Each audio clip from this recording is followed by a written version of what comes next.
what ancient texts really reveal.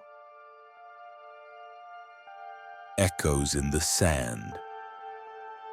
The Mediterranean waves crash against ancient stones. Sand shifts beneath your feet. Here, where the desert meets the sea, lies one of humanity's oldest secrets. Gaza, a name whispered through 4,000 years of history. A city that witnessed the rise and fall of empires before most civilizations even existed. The footsteps of pharaohs echo in its dust. The tears of prophets have watered its soil. But what do the ancient texts really reveal about this place?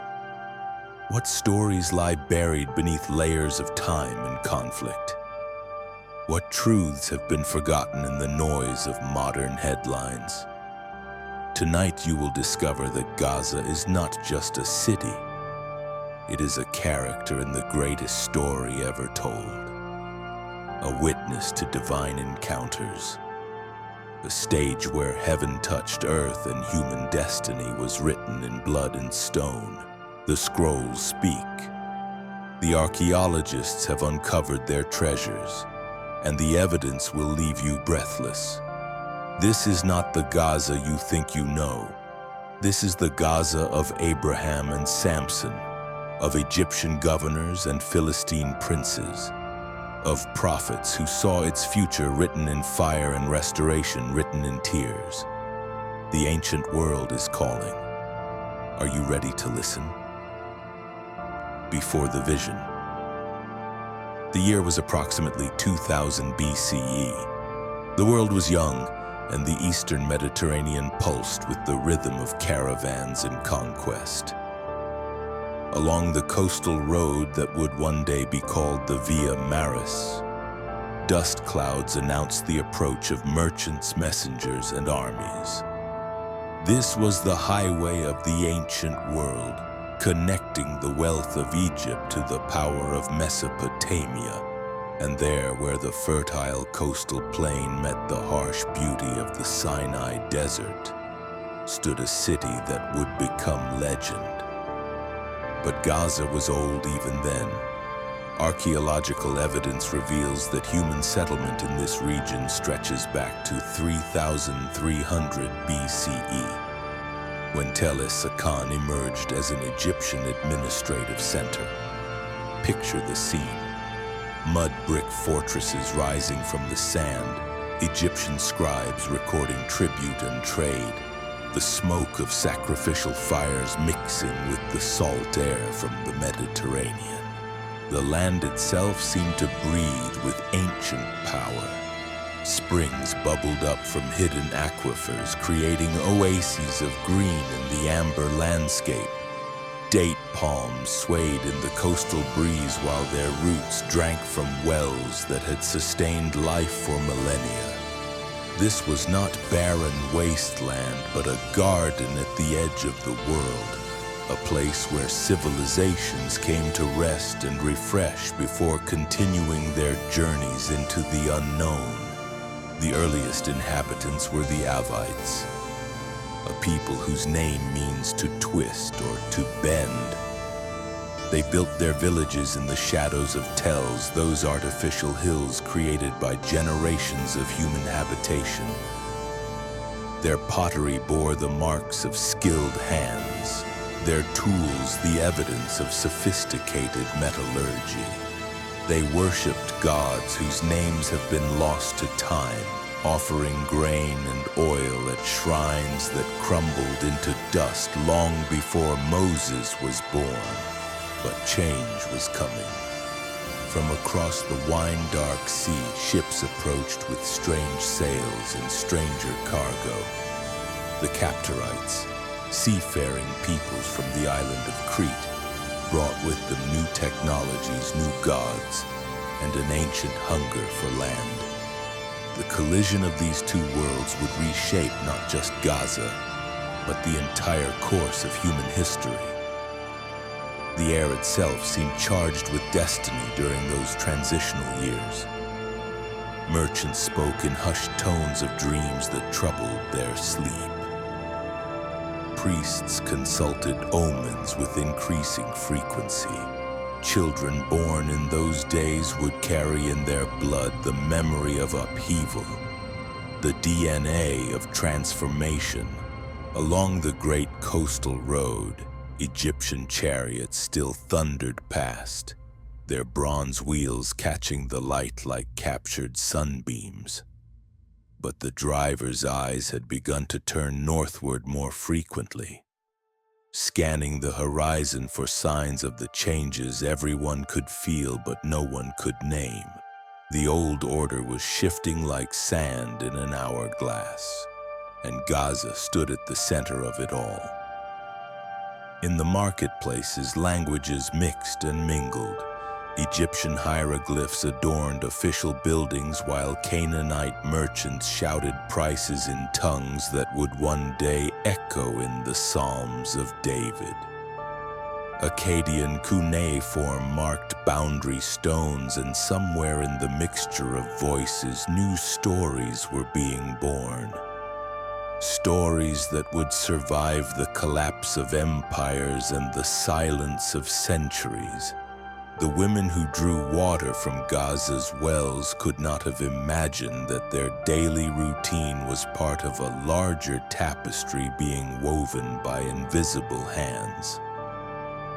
The children who played in the shadows of city gates could not have dreamed that their games were being watched by forces that measured time. Not in years, but in generations. The merchants who counted their profits by lamplight could not have foreseen that their ledgers were recording more than commerce. They were documenting the preface to Revelation. Yet even then, in those quiet moments before the storm, there were signs for those who knew how to read them. The flight patterns of migrating birds shifted subtly. Underground streams changed their courses. Desert winds carried new scents from distant lands. The very stones seemed to whisper of coming transformation. Gaza stood poised on the edge of biblical history, unaware that it was about to become far more than a way station for travelers. It was about to become a character in the greatest story ever told, a witness to encounters between heaven and earth that would echo through eternity. The sun set over the Mediterranean that night as it had for countless nights before. But something in the quality of the light was different. Something in the rhythm of the waves suggested change. Something in the desert silence promised that when dawn came, the world would be forever altered. Tomorrow would bring the first mention of Gaza in the sacred texts. Tomorrow would begin a journey through time that would reveal truths hidden for millennia. Tomorrow the ancient stones would begin to speak. The human before the sacred. The scroll unfurls in Genesis, and there it is. Gaza, written in ancient Hebrew as Azah, meaning strong or fortified. But this is not yet the Gaza of Philistine warriors or prophetic doom. This is Gaza in its innocence, Gaza as boundary marker, Gaza as the southernmost limit of a promise not yet fully understood. Picture the scene as it might have unfolded in Abraham's time. The patriarch himself may have gazed upon Gaza's walls during his journeys between Canaan and Egypt. Did he pause at its gates? Did he water his flocks at its wells? The text remains silent on these details, but the human heart fills in the gaps with wonder. Abraham was not yet the father of nations when he first encountered this land. He was still Abram, a man wrestling with doubts, carrying the weight of an impossible promise. Imagine him standing on the hills overlooking Gaza's fertile plain, his weathered hands gripping his staff, his eyes scanning the horizon for signs of the inheritance God had sworn to give his descendants. The city below would have appeared magnificent to desert-dwelling nomads. Walls of sun-baked brick rose from foundations of stone. Gardens flourished in courtyards where fountains played their eternal songs. The scent of baking bread mingled with incense from a dozen different shrines.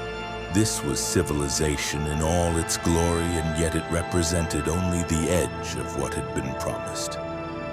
Gaza's position on the boundary between promise and fulfillment held deep symbolic meaning. Here was where the known world ended and the mystery began.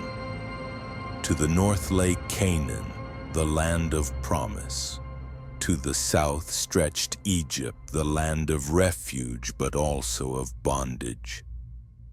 Gaza stood between a threshold city, a place where destinies were decided and futures were born. The local inhabitants would have viewed these Hebrew nomads with a mixture of curiosity and concern. Abram's entourage was substantial.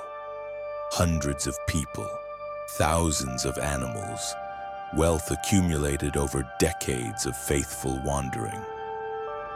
But more unsettling than their numbers was something intangible about their leader. There was a weight to his silences, a depth to his prayers, a sense that he carried conversations with forces beyond the visible world. In the evenings, when the desert air grew cool and stars emerged like scattered diamonds, Abram would stand apart from his people and gaze upward. His servants whispered among themselves about the promises their master claimed to have received. A land, descendants as numerous as the stars, a covenant that would bless all nations. Such claims seemed impossible when viewed against the reality of their nomadic existence, yet something in Abram's bearing convinced them that impossibility might not be the final word.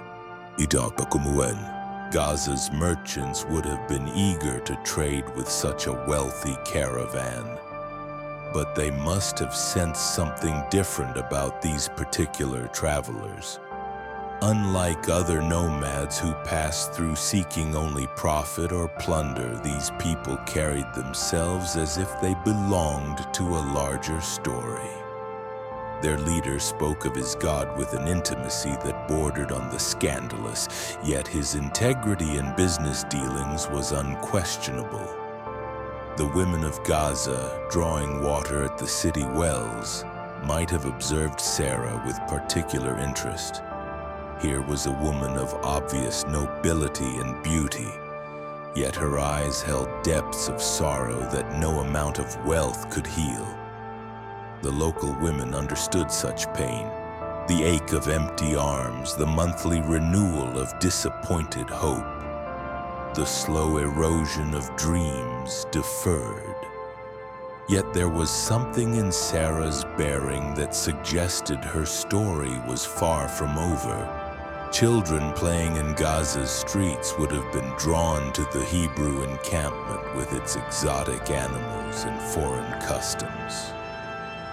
Perhaps some of them learned their first words in the language that would one day produce the Psalms. Perhaps their games incorporated elements of Hebrew worship, innocent mimicry that carried seeds of future understanding. The city's religious leaders would have watched these proceedings with professional interest. Abram's God was unlike their gods, invisible, demanding exclusive loyalty, speaking directly to human hearts without the mediation of priests or temples. Such ideas were either dangerous heresy or profound truth, and the implications were staggering either way. As days passed and the Hebrew caravan prepared to move on, Gaza's inhabitants might have felt an inexplicable sense of loss. These strangers had brought more than commerce to their city. They had brought questions that lingered long after their dust had settled. Questions about purpose and promise, about the nature of the divine and the destiny of nations. The city gates closed behind the departing Hebrews, but something had changed in Gaza. A seed had been planted, invisible but vital. The first verse of a song had been sung, the opening line of an epic that would span millennia. Gaza had been touched by the sacred, marked by encounter with the God of Abraham. The local chroniclers made their notes about trade volumes and tribute payments, unaware that they were recording the margins of miracle. The priests returned to their familiar rituals, not knowing that their temples stood on ground consecrated by promise. The merchants counted their profits, blind to the treasure of truth that had passed through their hands. But the boundary stones remembered, the wells retained the echo of Hebrew prayers. The very dust held traces of a presence that would return in power and judgment and mercy. Gaza had been chosen, marked, set apart for a role in the unfolding drama of redemption. The stage was set. The characters were taking their positions, and somewhere in the silence between sunset and dawn, heaven was preparing to invade earth in ways that would make the impossible inevitable and the incredible undeniable. Whispers of the unknown. The winds that swept across Gaza in those ancient days carried more than sand and sea salt. They carried whispers of transformation, fragments of prophecy, the breath of change that precedes every divine intervention in human history. Something was stirring in the spiritual realm, something that would reshape not just Gaza's destiny, but the entire landscape of the ancient world. Archaeological evidence suggests that around 1200 BCE, a great upheaval shook the eastern Mediterranean. Historians call it the Late Bronze Age collapse, but the ancients experienced it as the end of the world they knew. Civilizations that had stood for centuries crumbled within decades. Trade networks that had connected distant lands dissolved into chaos. The old order was dying, and from its ashes, something unprecedented was about to be born. Gaza found itself at the epicenter of these cosmic changes. Egyptian control, which had dominated the region for generations, began to weaken and fragment. The great pharaohs who had once thundered through Gaza's gates now struggled to maintain order in their own territories. Administrative centers were abandoned. Tribute ceased to flow southward. The carefully maintained balance of power that had kept the region stable was collapsing into uncertainty. But chaos often serves as midwife to miracle, and Gaza was about to witness the arrival of a people who would change everything. From across the Mediterranean came ships bearing warriors, families, and dreams of new beginnings. The Sea Peoples, as modern historians call them, were driven by forces they themselves barely understood. Wars had consumed their homelands. Famine had emptied their granaries. The very seas seemed to beckon them toward distant shores and unknown destinies. Among these maritime migrants were the Philistines, a people whose name would become synonymous with Gaza's golden age. They brought with them technologies and traditions from the Aegean world. Iron weapons that could shatter bronze, pottery decorated with birds and fish, architectural techniques that would transform the city's skyline. But more than material culture, they brought a warrior's code and a merchant's instinct that would make Gaza a power to be reckoned with. The transition was not peaceful. Local Canaanite populations found themselves displaced or absorbed into new social structures. Ancient shrines were rededicated to foreign gods. Traditional crafts gave way to imported techniques. The very language spoken in Gaza's streets began to incorporate words from distant lands, creating a linguistic tapestry that reflected the city's cosmopolitan character. Yet, even as human actors played their roles in this drama of displacement and settlement, deeper currents were flowing beneath the surface of events. The God of Abraham, Isaac, and Jacob was orchestrating a symphony of nations, positioning peoples and powers according to a score written before the foundation of the world. Gaza's new inhabitants could not have imagined that their arrival was part of a larger plan that would culminate in encounters with judges and kings, prophets, and priests. The Philistines established Gaza as part of a pentapolis, a confederation of 5 cities that would dominate the coastal plain for centuries. Ashkelon, Ashdod, Ekron, and Gath joined Gaza in a league of city-states that combined military strength with commercial acumen.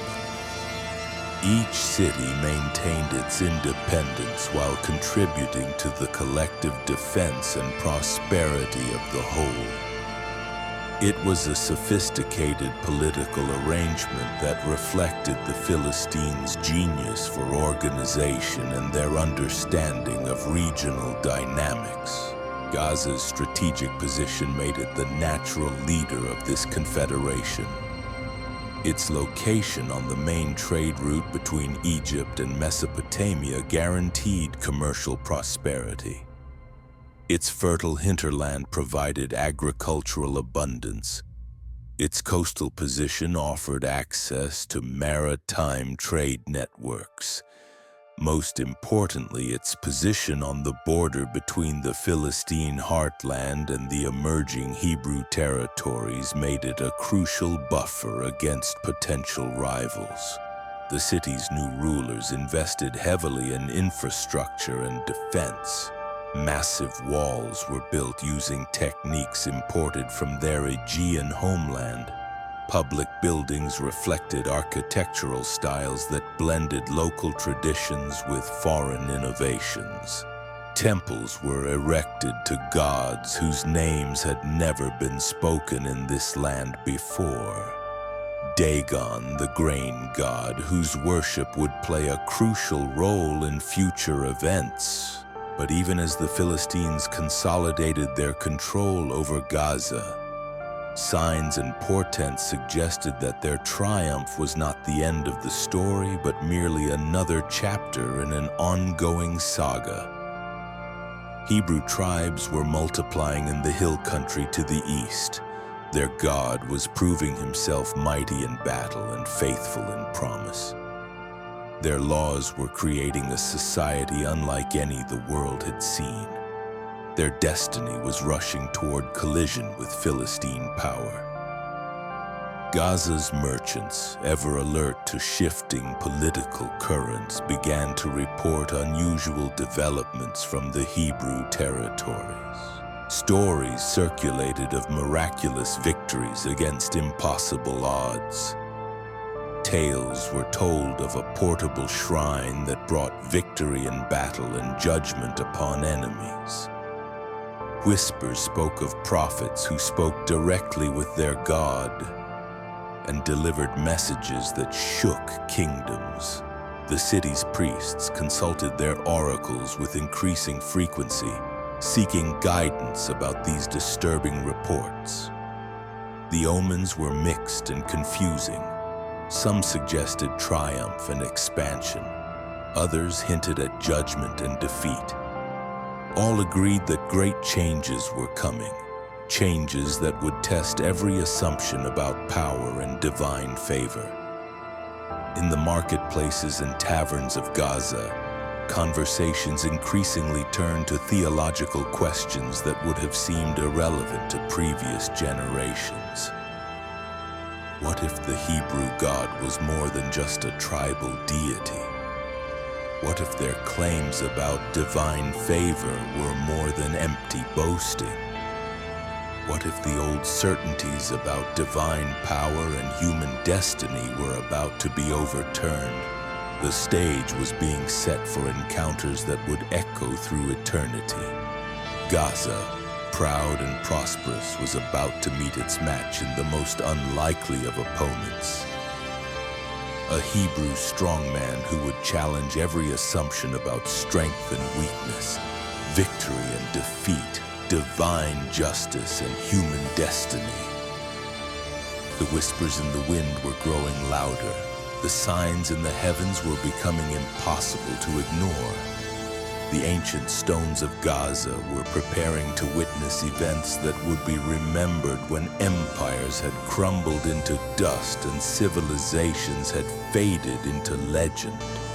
Something was coming to Gaza, something that would test the city's strength, challenge its gods, and reveal truths that would reshape the understanding of divine power for all time.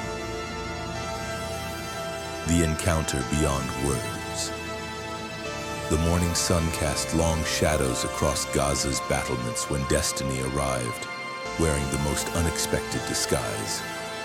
Not in the bronze chariots of pharaohs or the iron weapons of kings, but in the form of a single man whose strength had become legend throughout the hill country of Israel. Samson, the Nazarite judge, was approaching Gaza, and with him came the convergence of two worlds that had been circling each other like wary predators. But to understand this encounter, we must first glimpse the spiritual dimensions invisible to mortal eyes. The air itself seemed to thicken with anticipation as forces beyond human comprehension prepared for collision. Gaza's temples hummed with nervous energy as priests offered extra sacrifices to Dagon and the other gods of their pantheon. In the Hebrew hills, elders whispered prayers to the God of Abraham, knowing that their champion carried not just his own fate but the destiny of their people. Samson himself was a man caught between worlds. His birth had been announced by an angel. His life consecrated to divine service, his strength flowing from sources deeper than muscle and bone.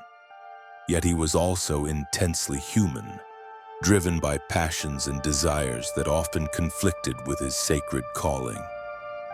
As he approached Gaza's gates, he embodied the eternal tension between divine purpose and human weakness. The city's watchmen spotted him from a distance, recognizing immediately the distinctive figure they had heard described in countless reports.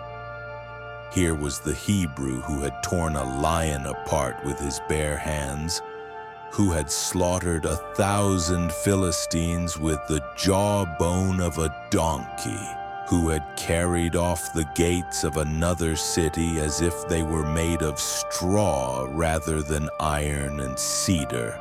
Gaza's military leaders convened an emergency session. How do you defend a city against a man who treats armies as minor inconveniences? How do you plan strategy against an opponent whose strength seems to flow from supernatural sources? The discussion grew heated as veteran commanders found their experience inadequate to the challenge they faced. Yet Samson had not come to Gaza as a conqueror. He had come as a man seeking something his strength could not provide: human connection. The warmth of companionship, the illusion that he could live a normal life despite the divine calling that marked him as different from other men. The irony was profound. The strongest man in Israel had come to enemy territory seeking what his own people could not give him. The woman he visited that night in Gaza remains nameless in the biblical record, but her significance transcends her anonymity. She represented Gaza's attempt to domesticate the Hebrew champion, to reduce the supernatural to the merely natural, to transform divine mystery into human commodity. Yet she also represented Samson's desperate attempt to find peace in a world that knew him only as a weapon of divine judgment. As night fell over Gaza, the city's leaders gathered in council. Here was opportunity disguised as threat. If they could capture or kill Samson, Philistine supremacy would be assured. The Hebrew tribes would lose their greatest champion, and Gaza would claim victory over the God of Israel himself. The stakes could not have been higher, and every soul in the city seemed to sense the weight of the moment. But they had underestimated both their quarry and the forces that sustained him. As they surrounded the city gates, confident that dawn would bring them their prize, Samson was preparing to demonstrate truths about divine power that would echo through the ages.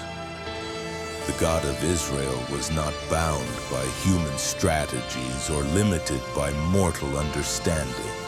His strength flowed through his chosen champion in ways that transcended natural law. The moment of revelation came at midnight, that threshold hour when one day dies and another is born. Samson rose from his bed and walked to the city gates, feeling the weight of hostile eyes upon him from a dozen hidden vantage points. The massive iron-bound doors that protected Gaza from invasion stood before him like a challenge to everything he represented. Here was Philistine engineering at its finest, designed to withstand siege engines and battering rams. What happened next defied every assumption about the possible and impossible. Samson grasped the gates, doors, posts, bars, and all, and tore them from their foundations as if they were tent flaps.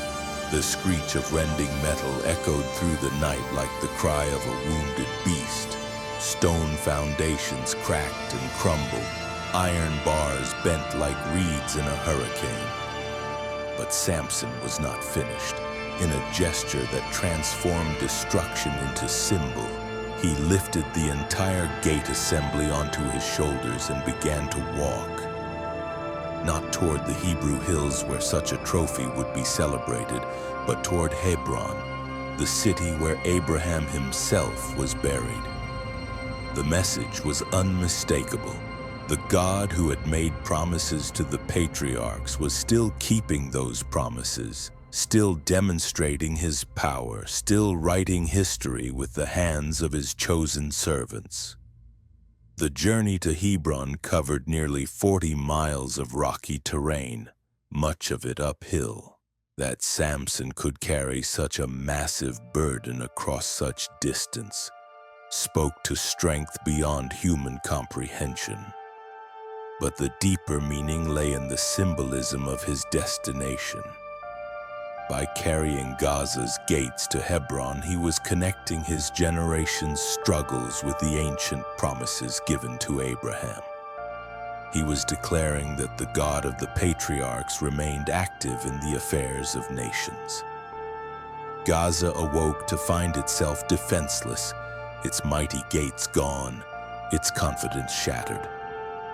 The implications rippled through the Philistine Confederation like shockwaves from an earthquake.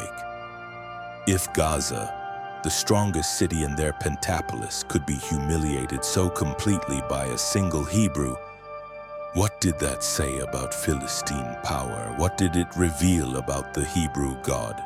The encounter had transformed both victor and victim. Samson had demonstrated divine power in ways that could not be denied or rationalized away.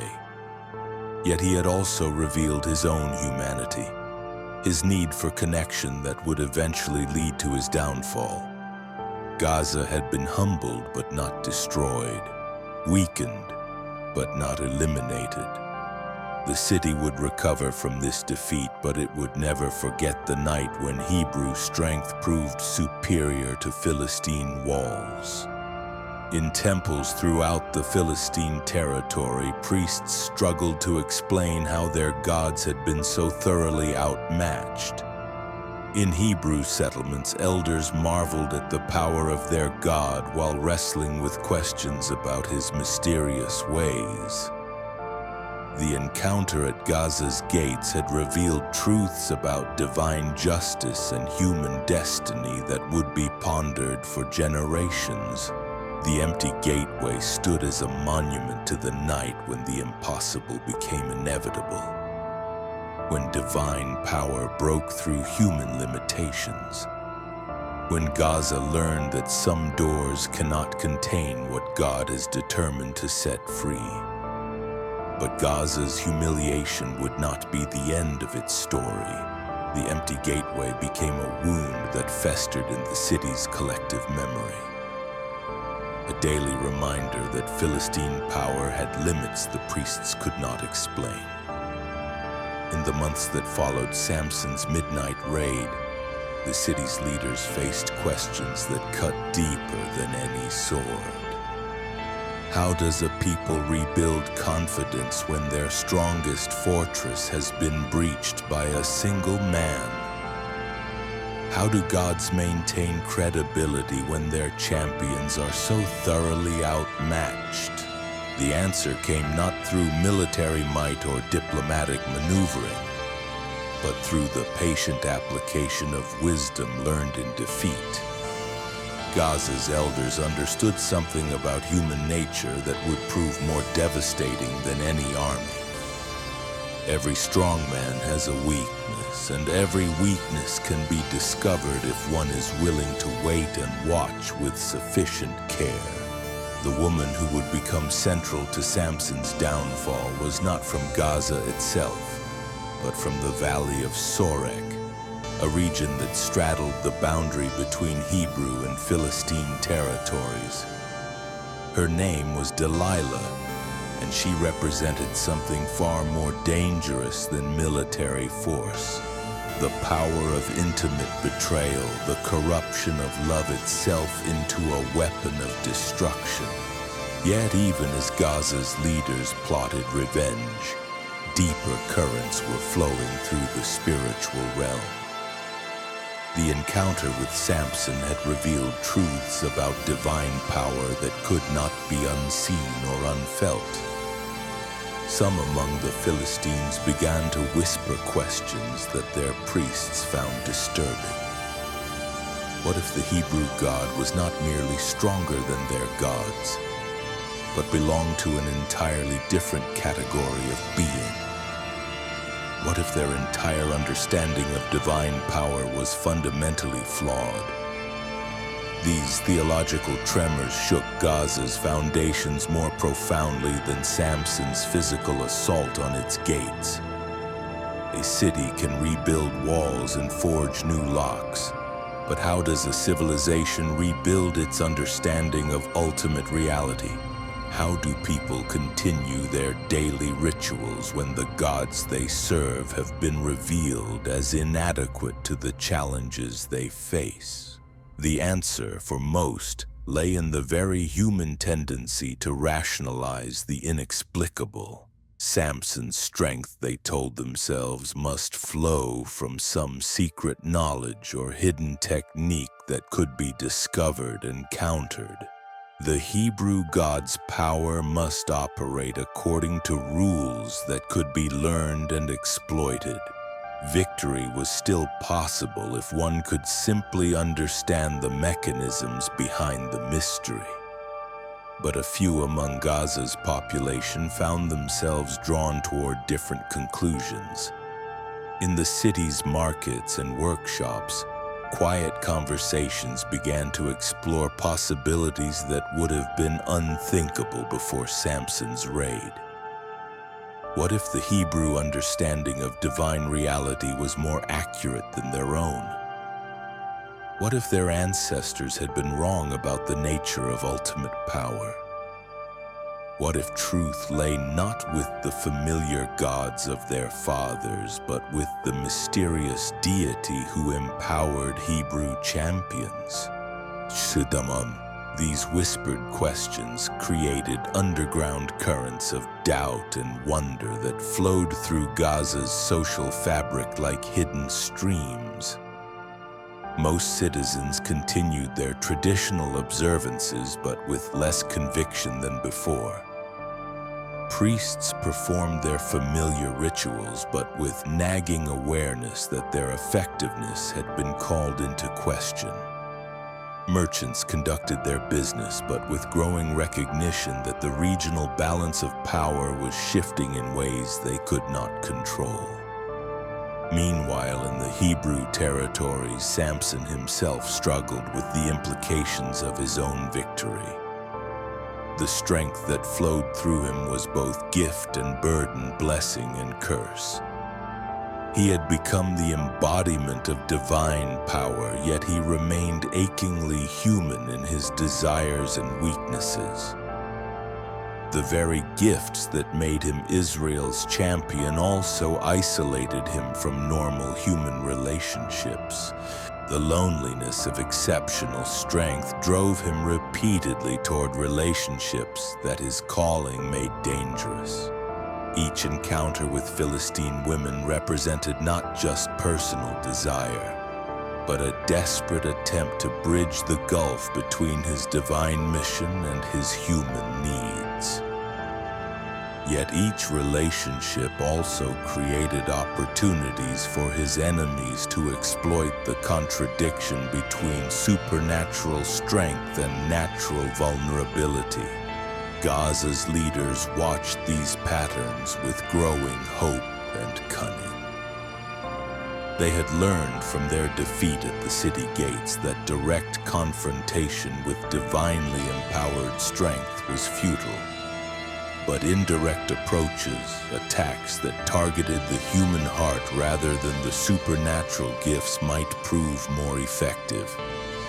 The key was patience and the willingness to use weapons that military commanders often overlooked. The campaign against Samson became a masterclass in psychological warfare. Rather than sending armies, Gaza's strategists sent temptations. Rather than deploying weapons, they deployed relationships. Rather than attacking his strength, they cultivated his weaknesses. It was warfare conducted in bedchambers rather than battlefields, fought with whispered words rather than clashing swords. Delilah's recruitment represented the culmination of this strategy. She was not merely a beautiful woman seeking wealth, though both beauty and avarice played their roles. She was a sophisticated operative in a campaign designed to achieve through seduction what force had failed to accomplish. Her mission was nothing less than the neutralization of Hebrew power through the corruption of its greatest champion. The irony was profound and tragic.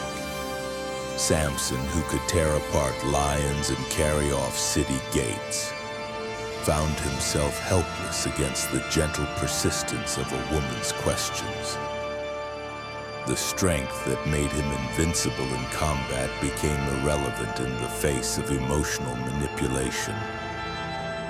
The gifts that protected him from armies could not shield him from the betrayal of trust.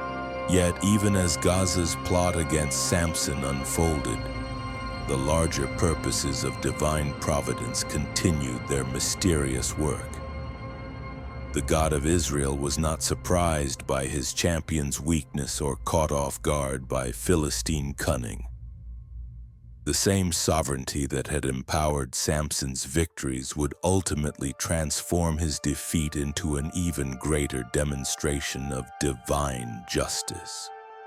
The stage was being set for an encounter that would surpass even the midnight raid on Gaza's gates. In the shadows of Gaza's greatest temple, forces were gathering for a confrontation that would reveal truths about sacrifice and redemption, strength and weakness, divine justice and human destiny that would echo through the ages. Gaza had learned to fight not with swords, but with seduction. Not with armies, but with intimate betrayal.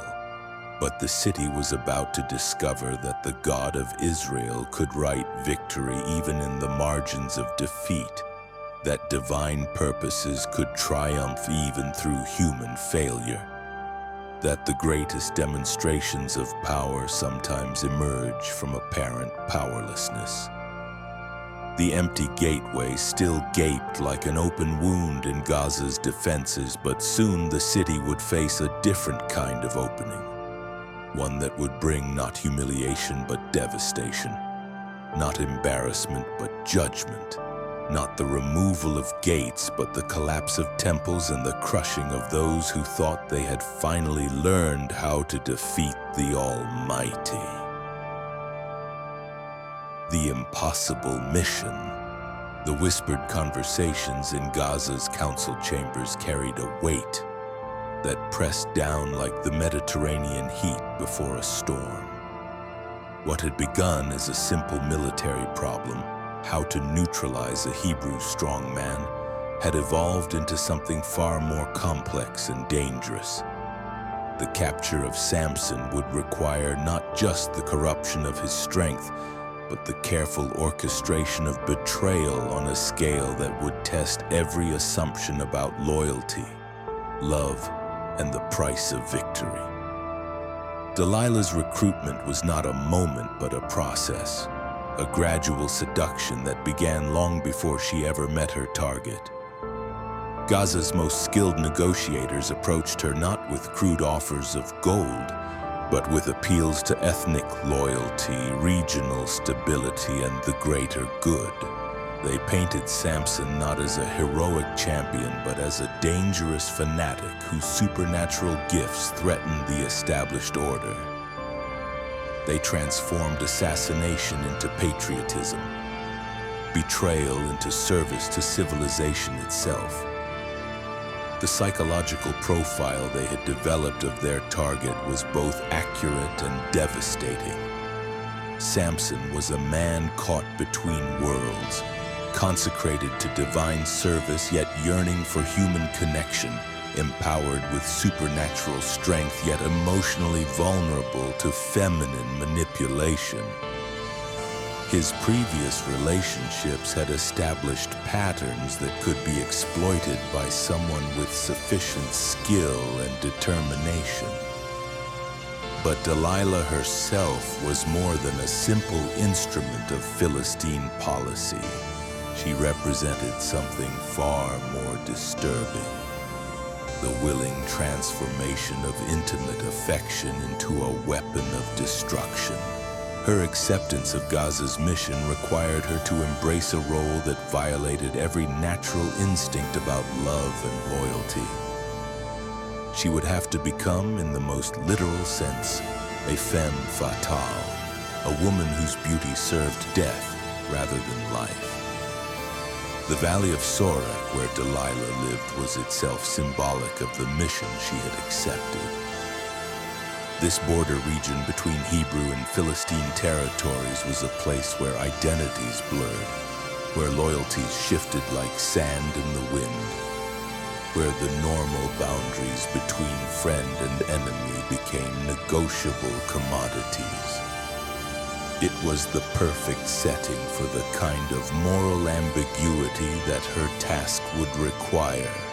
Samson's arrival in her life was not accidental, but orchestrated, though he remained unaware of the careful planning that had brought them together.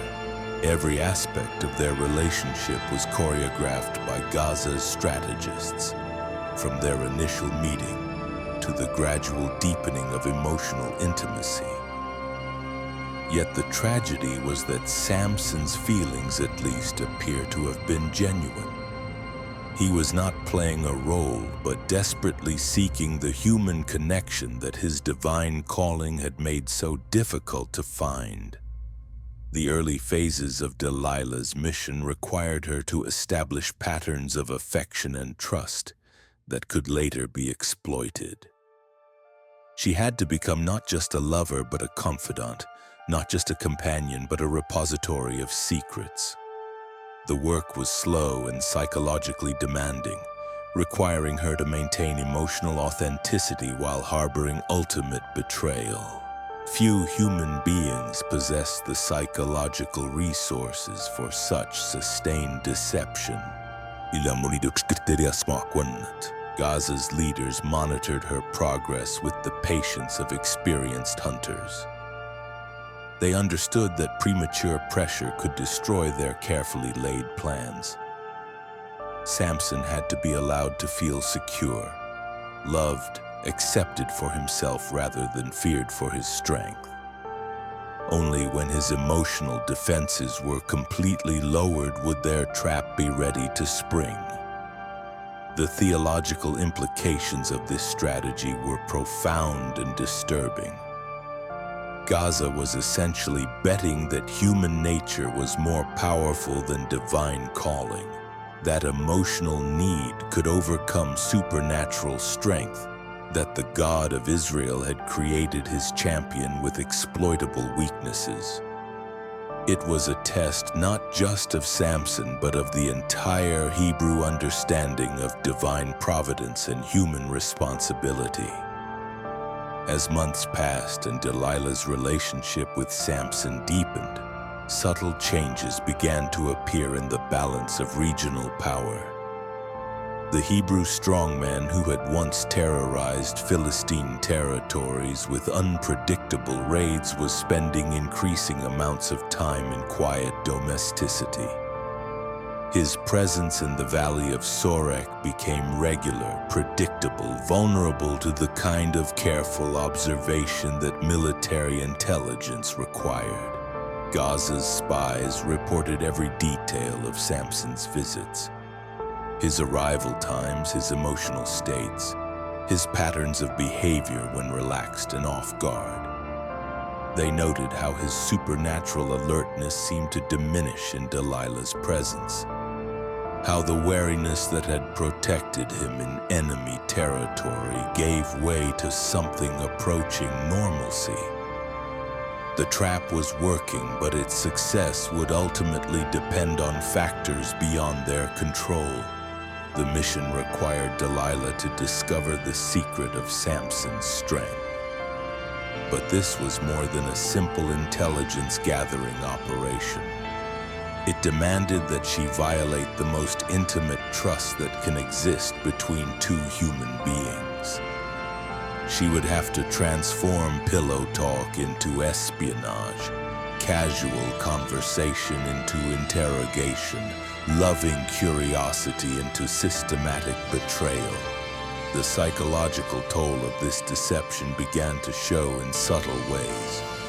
Those who observed Delilah during this period noted changes in her demeanor, moments of distraction, episodes of what appeared to be guilt or uncertainty, signs that the role she was playing was exacting a personal cost. Yet she persisted, whether from loyalty to Gaza, desire for the promised reward, or simple inability to abandon a course of action she had already chosen. Samson, for his part, seems to have sensed something of the danger he was courting. His responses to Delilah's questions about his strength suggest a man who understood, at least subconsciously, that he was walking into a trap. His initial false answers, the green bowstrings, the new ropes, the weaving of his hair, reveal someone testing the waters of trust while maintaining defensive positions. The tragic irony was that both participants in this deadly game were, in their own ways, seeking something genuine. Samson wanted love and acceptance. Delilah needed to complete her mission and claim her reward. Neither could achieve their goal without destroying the other, yet neither seemed capable of abandoning the relationship that was leading them both toward catastrophe. Gaza's leaders watched these developments with growing excitement and apprehension. Their strategy was working, but its very success was creating new complications. The longer Delilah took to complete her mission, the greater the risk of discovery. The deeper her relationship with Samson became, the more likely it was that genuine feelings might interfere with professional objectives. Moreover, the regional situation was becoming increasingly unstable. Hebrew raids on Philistine territory had decreased during Samson's period of domestic tranquility, but this temporary peace was fragile and potentially deceptive. Other Hebrew leaders might be using the respite to prepare for larger confrontations. The window of opportunity for Gaza's strategy might be closing. The pressure on Delilah intensified as Gaza's emissaries made increasingly explicit their expectations and threats. The mission that had begun with appeals to patriotism was being sustained by more direct forms of coercion. She was no longer just a willing collaborator, but a woman trapped by circumstances she could no longer control. The impossible had become inevitable. Two people who might have found happiness in a different world were being driven by forces beyond their control toward a confrontation that would destroy them both. Gaza's careful planning was about to bear fruit, but the harvest would prove more bitter than anyone could have imagined. The stage was set for revelation that would strip away every pretense, expose every vulnerability, and demonstrate truths about human nature and divine justice that would haunt the region for generations. The impossible mission was approaching its conclusion, and with it would come consequences that none of its architects had fully anticipated. The age of resistance. The atmosphere in Gaza during those final months before Samson's capture was electric with anticipation and dread. Every conversation in the city's markets carried undercurrents of speculation about the Hebrew strongman's fate.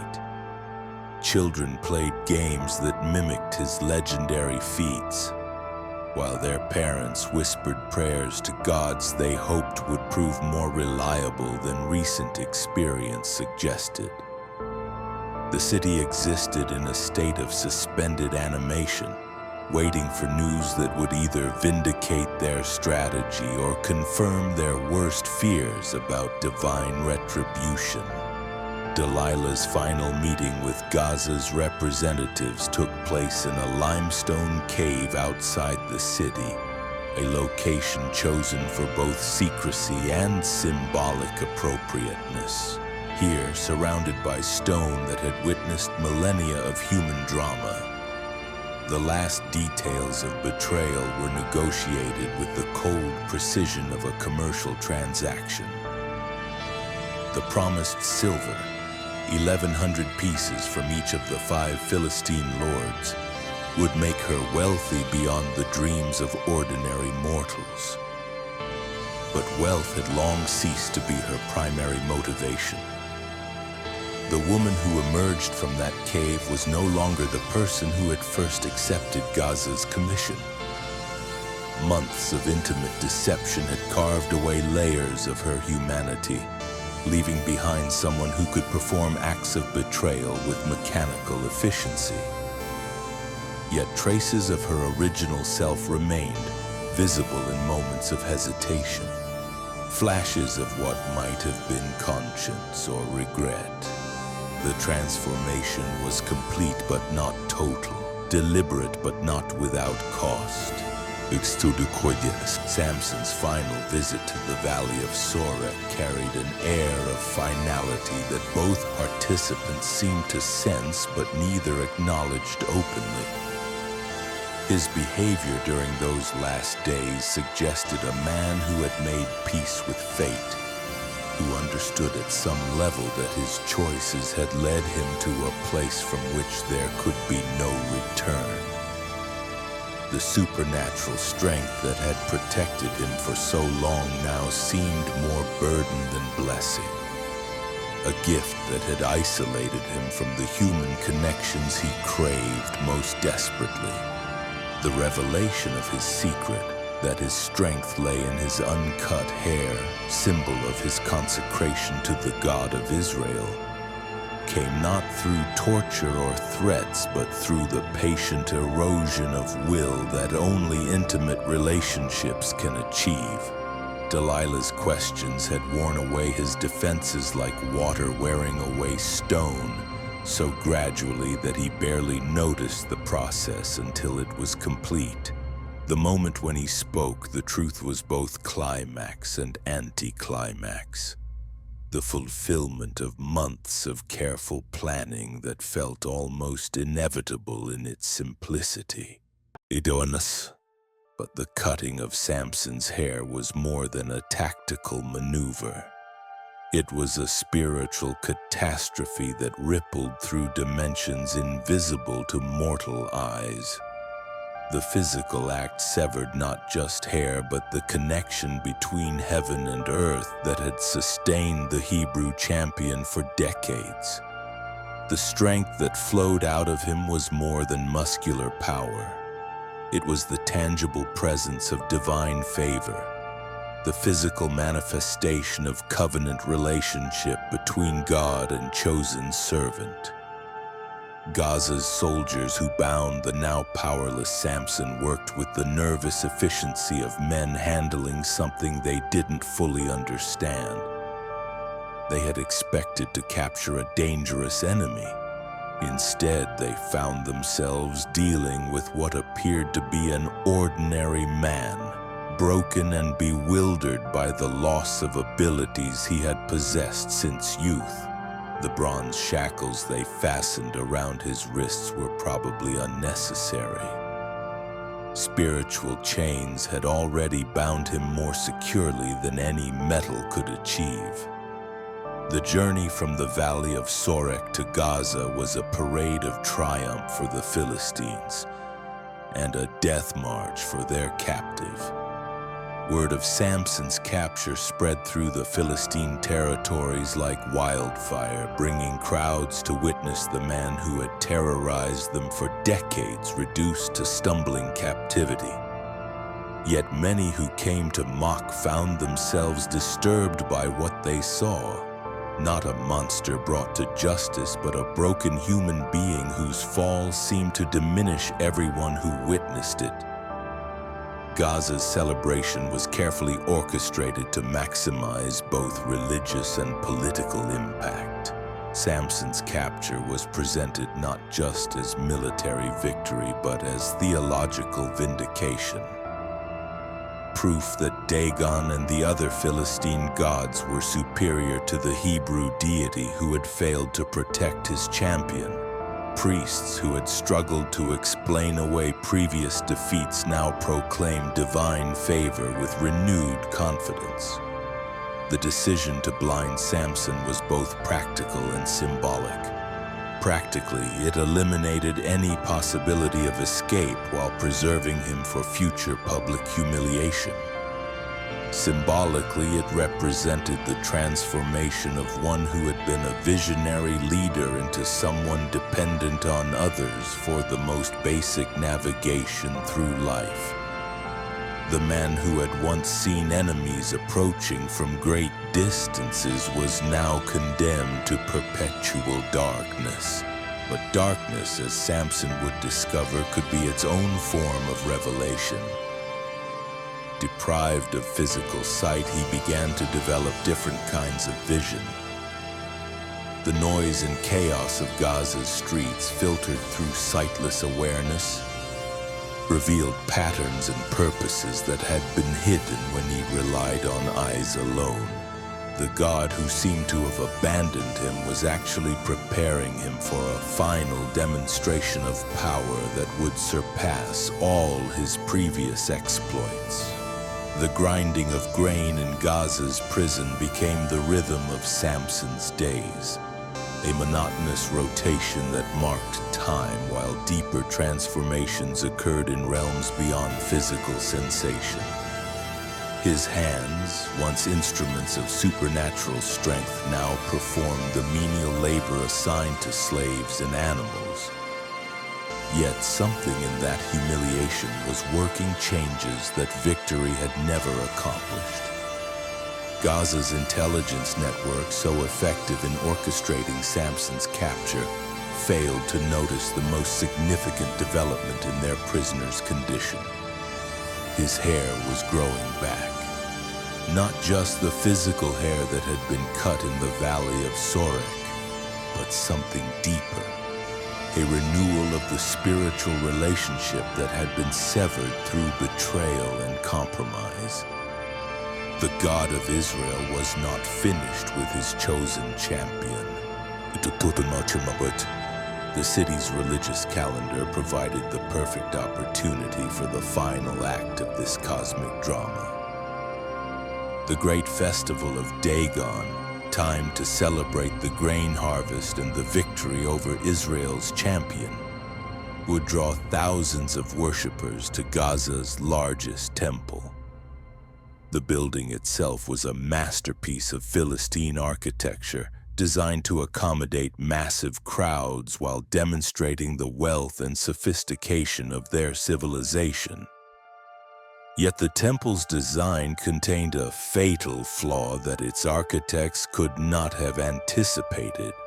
The massive roof was supported by only 2 central pillars, positioned with mathematical precision to bear the weight of stone and timber and humanity above. It was an elegant solution to a complex engineering problem, but it created a single point of failure that the right kind of force could exploit catastrophically. Samson's request to be brought to the festival was motivated by factors his captors could not understand. They saw only a broken man seeking one final moment of attention, a former champion hoping to reclaim some measure of dignity through public appearance.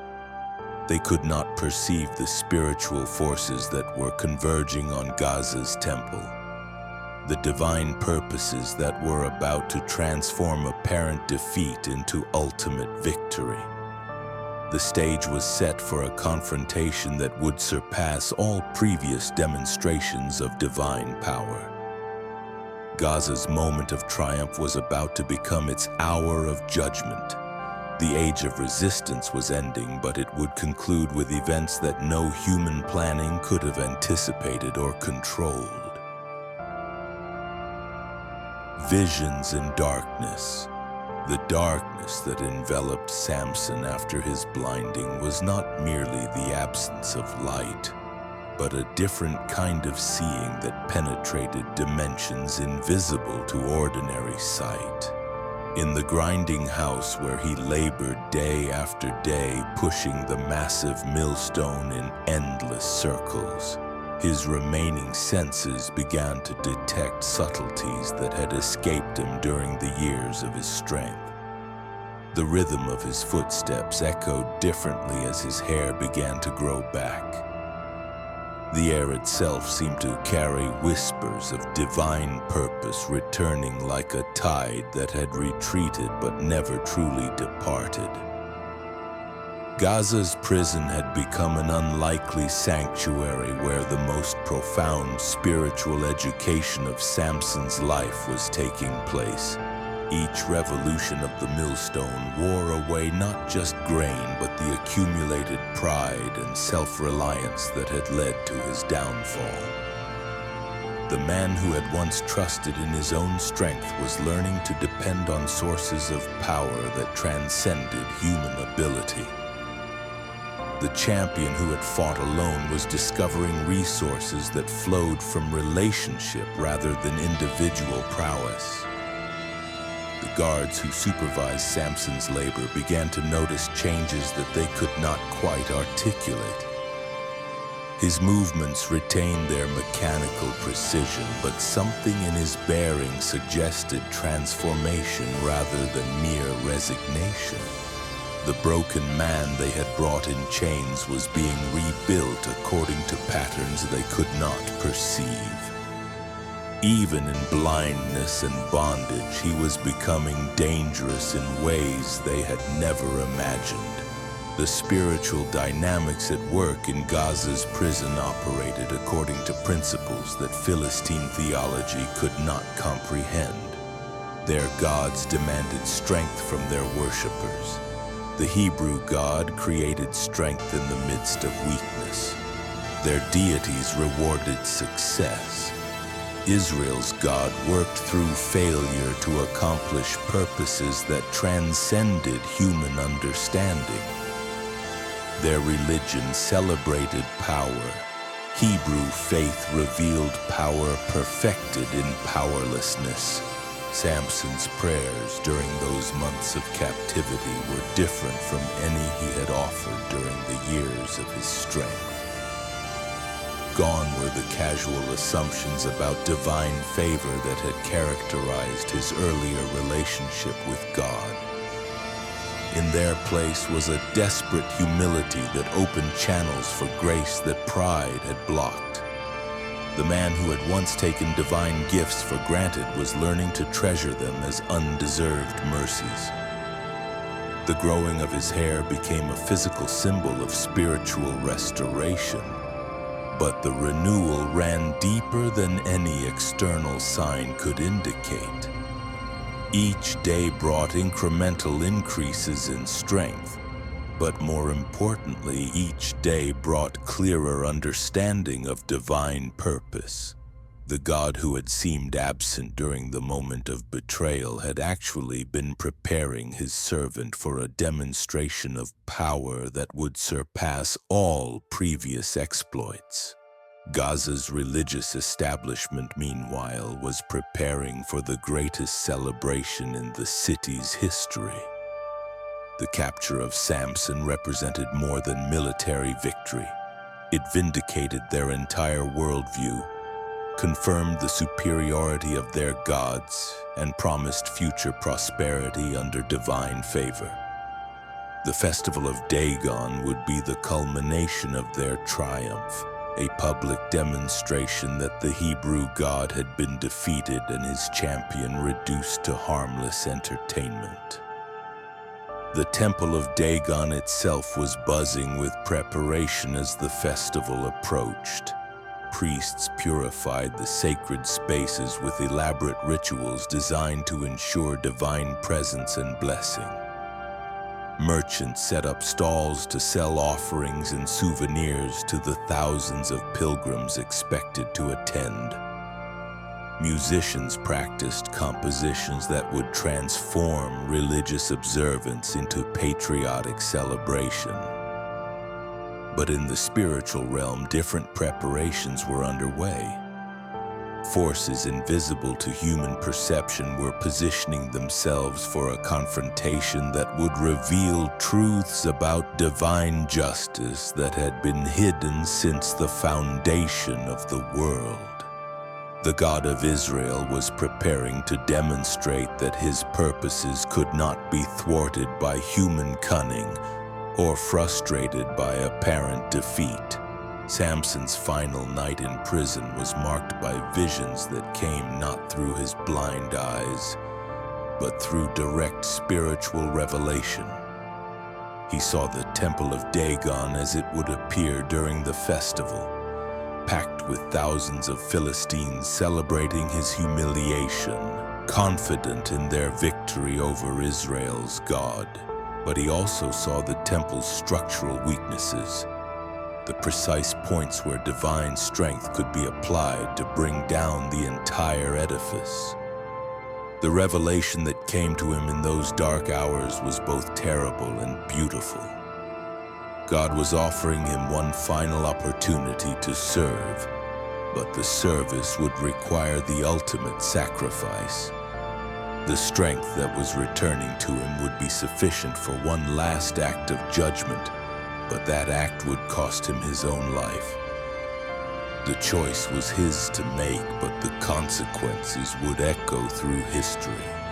The morning of the festival dawned clear and bright over Gaza, with no hint of the devastation that would arrive before sunset. The city's streets filled early with pilgrims and celebrants, all eager to witness the humiliation of the Hebrew champion, who had terrorized their territories for so many years. The atmosphere was carnival-like, a mixture of religious devotion and patriotic triumph that infected even the most sober citizens with infectious joy. Samson's request to be brought to the temple was granted with the casual confidence of captors who believed their prisoner posed no threat. The broken man who stumbled between his guards seemed incapable of any action beyond the mechanical labor that had occupied his days since capture. His hair had grown back somewhat, but his obvious blindness and apparent brokenness suggested that whatever power he had once possessed was gone forever. The temple of Dagon had never been more magnificent than on that fatal morning. Banners celebrating Philistine victory draped the walls. Flowers and palm branches created a festival atmosphere that transformed religious architecture into celebration space.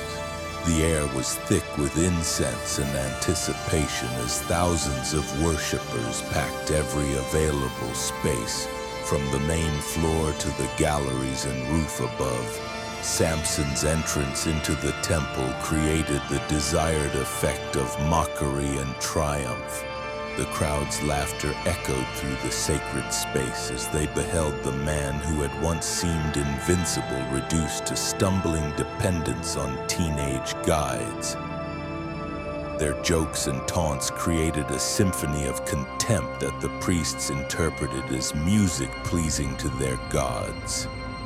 But as Samson stood between the two central pillars that supported the temple's roof, a different kind of music was beginning to play. The God of Israel was preparing to answer decades of prayers for justice, to years of mockery with a demonstration of power that would silence every voice raised in triumph. The pillars that seemed so solid, so permanent, so capable of supporting the weight of Philistine civilization were about to become instruments of divine judgment. The prayer that rose from Samson's heart in those final moments was unlike any he had ever offered. It was not a request for personal vindication or individual triumph, but a plea for one last opportunity to serve the purposes of the God he had failed so catastrophically. The strength he sought was not for his own glory, but for the honor of the one whose name had been mocked in this place of false worship. Sovereign Lord, remember me, his spirit cried out across dimensions invisible to the celebrating crowd. Please, God, strengthen me just once more and let me with one blow get revenge on the Philistines for my 2 eyes. But the revenge he sought was not merely personal. It was cosmic, a settling of accounts that had been accumulating since the first Hebrew had set foot in the land of promise. The response came not as a voice or vision, but as power flowing into muscles and bones that had been weakened by captivity and grinding labor. Strength returned to arms that had torn apart lions and carried off city gates. Divine energy coursed through a body that had been broken by betrayal but was now being restored for one final act of service. Samson's hands found the 2 pillars with the certainty of divine guidance. These massive stone columns, positioned with mathematical precision to bear the weight of the temple's roof, suddenly faced a force they had never been designed to withstand. The strength that flowed through the Hebrew champion was not merely physical, but spiritual, a manifestation of divine wrath that had been building for generations. "Let me die with the Philistines," Samson whispered. And in those words was both prayer and prophecy, both request and declaration. The man who had lived for himself was finally ready to die for something greater than personal desire. The champion who had squandered his gifts in selfish pursuits was about to demonstrate what divine strength looked like when purified by sacrifice. The first cracks appeared in the pillars like hairline fractures in the facade of Philistine confidence. Stone that had stood for generations began to split under pressure that transcended natural law. The mathematical calculations of human engineers proved inadequate when confronted by the purposes of the God who had created the very stones from which the temple was built. What followed was not explosion but collapse. Not sudden violence, but inexorable destruction that unfolded with terrible inevitability. The roof that had sheltered thousands of celebrating Philistines became their tomb as support gave way to divine judgment. The temple that had been designed to demonstrate the superiority of Dagon over the Hebrew God became the stage for the most devastating demonstration of Israelite power in the nation's history.